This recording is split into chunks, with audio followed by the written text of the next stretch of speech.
Mis queridos hermanos y hermanas, cuán agradecido estoy por los magníficos mensajes de esta conferencia y por el privilegio de dirigirme ahora a ustedes. Durante los más de 36 años que he sido apóstol, la doctrina del recogimiento de Israel ha captado mi atención.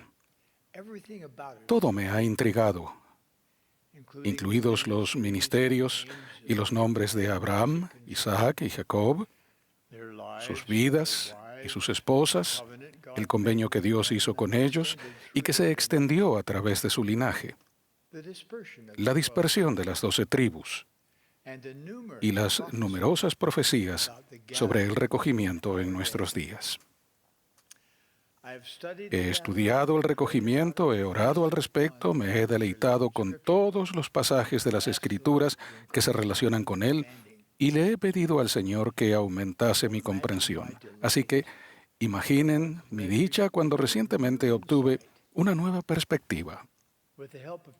Con la ayuda de 2 eruditos en el idioma hebreo, aprendí que uno de los significados hebraicos de la palabra Israel es que Dios prevalezca.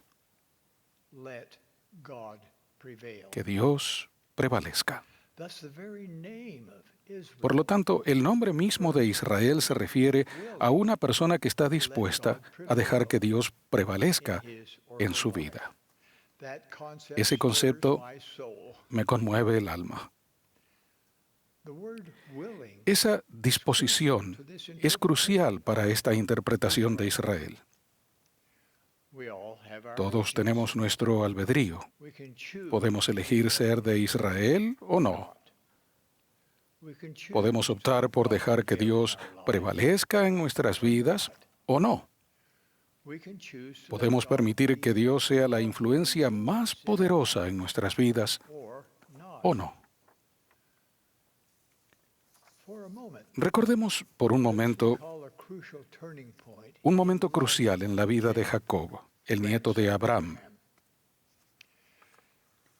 En el lugar que Jacob nombró Peniel, que significa la cara de Dios, Jacob enfrentó un serio problema. Su albedrío se puso a prueba. A través de esa lucha, Jacob demostró lo que era más importante para él, que estaba dispuesto a dejar que Dios prevaleciera en su vida.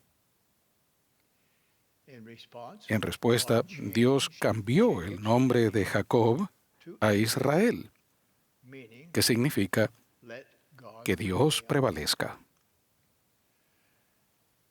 Entonces Dios le prometió a Israel que todas las bendiciones que se habían pronunciado sobre la cabeza de Abraham también le corresponderían a él. Lamentablemente, la posteridad de Israel quebrantó los convenios que él había hecho con Dios. Apedrearon a los profetas y no estuvieron dispuestos a permitir que Dios prevaleciera en sus vidas. Posteriormente, Dios los esparció por los 4 extremos de la tierra. Afortunadamente, más tarde prometió recogerlos, como escribió Isaías. Por un breve momento te abandoné, Israel, pero te recogeré con grandes misericordias. Teniendo presente la definición hebraica de Israel, el recogimiento de Israel adquiere un significado adicional. El Señor está reuniendo a aquellos que están dispuestos a dejar que Dios prevalezca en sus vidas. El Señor está recogiendo a aquellos que permiten que Dios sea la influencia más importante en sus vidas. Por siglos, los profetas han predicho este recogimiento y se está llevando a cabo ahora mismo. Como preludio esencial de la segunda venida del Señor, es la obra más importante del mundo. Este recogimiento, previo al milenio, es una saga individual de mayor fe y valor espiritual para millones de personas. Y como miembros de la Iglesia de Jesucristo de los Santos de los Últimos Días, o el Israel del Convenio de los Últimos Días, se nos ha encomendado ayudar al Señor en esta obra trascendental. Cuando hablamos de recoger a Israel a ambos lados del velo, nos referimos, por supuesto, a la obra misional, del templo y de historia familiar, y también a la edificación de la fe y del testimonio en el corazón de aquellos con quienes vivimos, trabajamos y servimos. Cada vez que hacemos algo que ayude a alguien de este o del otro lado del velo a hacer y guardar con sus convenios con Dios, estamos ayudando a recoger Israel. No hace mucho la esposa de uno de nuestros nietos estaba debilitada espiritualmente. A pesar de ayunos, oraciones y bendiciones del sacerdocio, su padre estaba desahuciado. Y ella temía que pudiese perder tanto a su padre como su testimonio. Una noche, ya tarde, mi esposa, la hermana Wendy Nelson, me contó la situación de nuestra nieta política. A la mañana siguiente, Wendy sintió la impresión de decirle a ella que yo había resumido su lucha espiritual a una sola palabra. La palabra era miopía.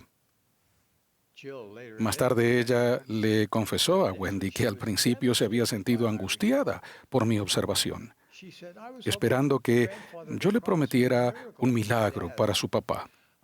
Pero se preguntaba por qué yo había empleado la palabra miopía para describir su situación.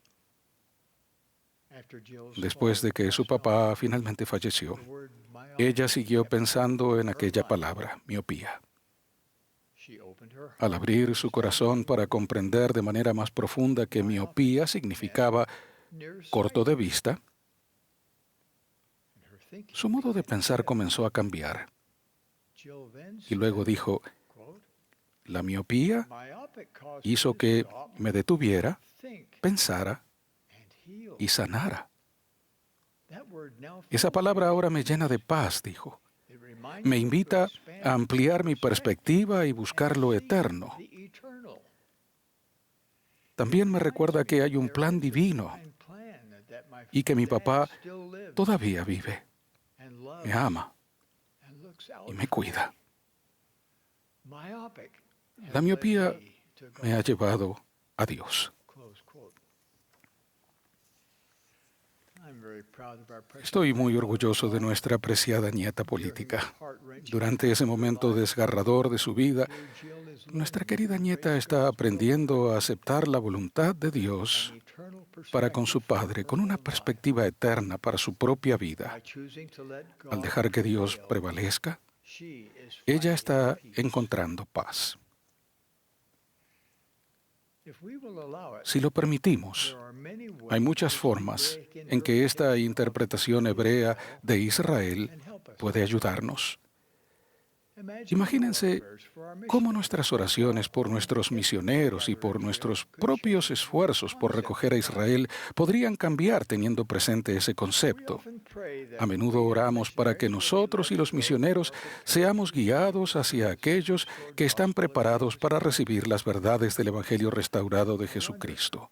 Me pregunto, ¿a quiénes seremos guiados cuando supliquemos encontrar a aquellos que estén dispuestos a permitir que Dios prevalezca en sus vidas? Es posible que seamos guiados hacia algunos que nunca hayan creído en Dios o en Jesucristo, pero que ahora anhelan aprender sobre ellos y sobre su plan de felicidad. Otros pueden haber nacido en el convenio, pero desde entonces se han alejado de la senda de los convenios. Es posible que ahora estén listos para arrepentirse, volver y dejar que Dios prevalezca. Para ayudarlos podemos darles la bienvenida con los brazos y el corazón abiertos. Y es posible que algunos, a quienes se nos guíe, siempre hayan sentido que algo les faltaba en la vida. También ellos anhelan la plenitud y el gozo que reciben quienes están dispuestos a permitir que Dios prevalezca en sus vidas. La red del Evangelio para recoger a Israel es amplia. Hay lugar para cada persona que acoja plenamente el Evangelio de Jesucristo. Cada converso se vuelve un hijo de Dios en el convenio, ya sea por nacimiento o por adopción. Cada uno se convierte en pleno heredero de todo lo que Dios ha prometido a los fieles hijos de Israel. Cada uno de nosotros tiene un potencial divino porque somos hijos de Dios. Cada uno es igual ante su vista. Las ramificaciones de esta verdad son profundas. Hermanos y hermanas, les pido que presten detenida atención a lo que les voy a decir. Dios no ama a una raza más que a otra. Su doctrina sobre este asunto es clara. Él invita a todos a venir a Él, sean negros o blancos, esclavos o libres, varones o mujeres. Les aseguro que la condición de ustedes ante Dios no la determina el color de la piel. La aprobación o desaprobación de Dios depende de nuestra devoción para con Él y sus mandamientos, y no del color de la piel. Me llena de pesar ver que nuestros hermanos y hermanas de raza negra sigan padeciendo los dolores del racismo y el prejuicio en todo el mundo.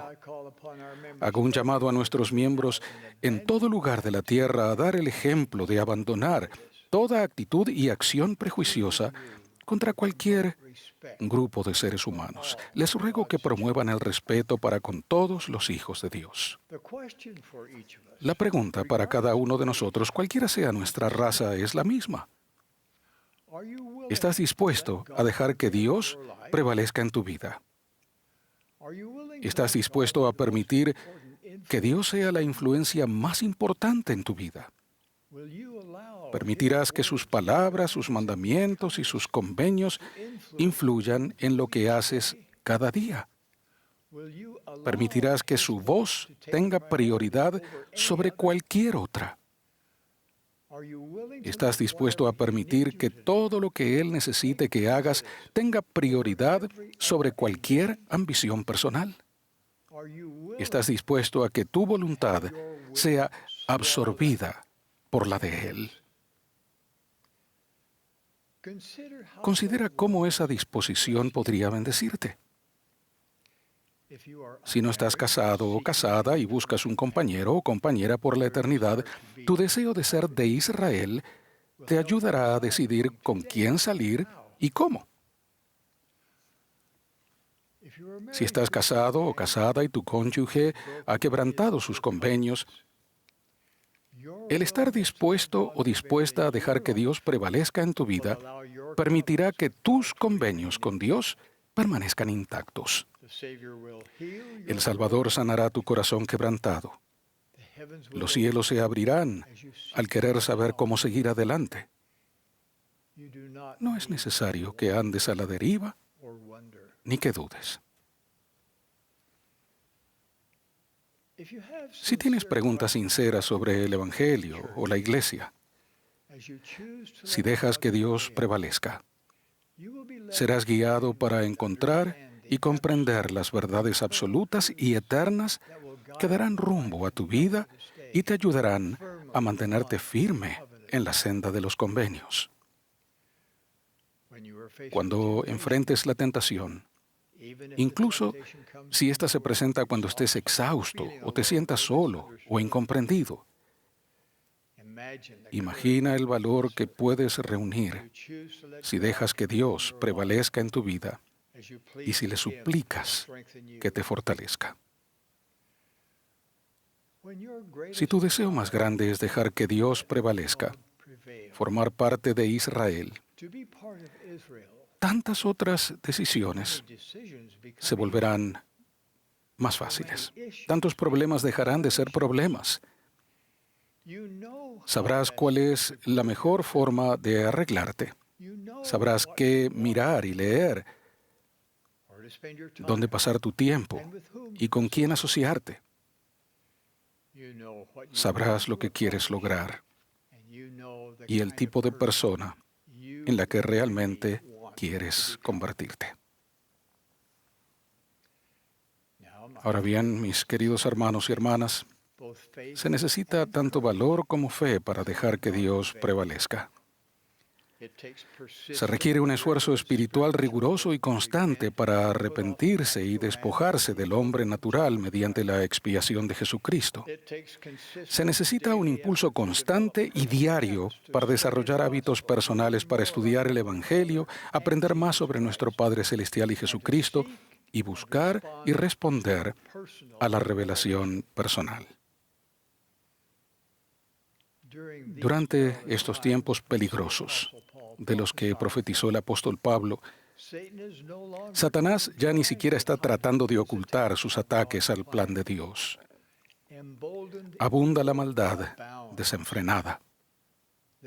Por lo tanto, la única manera de sobrevivir espiritualmente es determinarnos a permitir que Dios prevalezca en nuestras vidas, aprender a escuchar su voz y utilizar nuestra energía para ayudar a recoger a Israel. ¿Y cómo se siente el Señor en cuanto a las personas que permitirán que Dios prevalezca? Nefi lo resumió de este modo: el Señor ama a los que lo aceptan como su Dios. He aquí, Él amó a nuestros padres e hizo convenio con ellos. Sí, con Abraham, Isaac y Jacob. Y recuerda los convenios que Él ha hecho. ¿Y qué está dispuesto a hacer el Señor por Israel? El Señor ha prometido que peleará nuestras batallas y las batallas de nuestros hijos y de los hijos de sus hijos hasta la tercera y cuarta generación. Al estudiar las Escrituras durante los próximos 6 meses, les invito a hacer una lista de todo lo que el Señor ha prometido que hará por el Israel del convenio. Creo que se asombrarán. Mediten en cuanto a esas promesas. Hablen acerca de ellas con su familia y amigos. Y luego, vivan conforme a ellas y vean que se cumplan en su propia vida. Mis queridos hermanos y hermanas, si deciden permitir que Dios prevalezca en sus vidas, experimentarán por ustedes mismos que nuestro Dios es un Dios de milagros. Como pueblo, somos sus hijos del convenio y se nos llamará por su nombre. De ello testifico en el sagrado nombre de Jesucristo. Amén.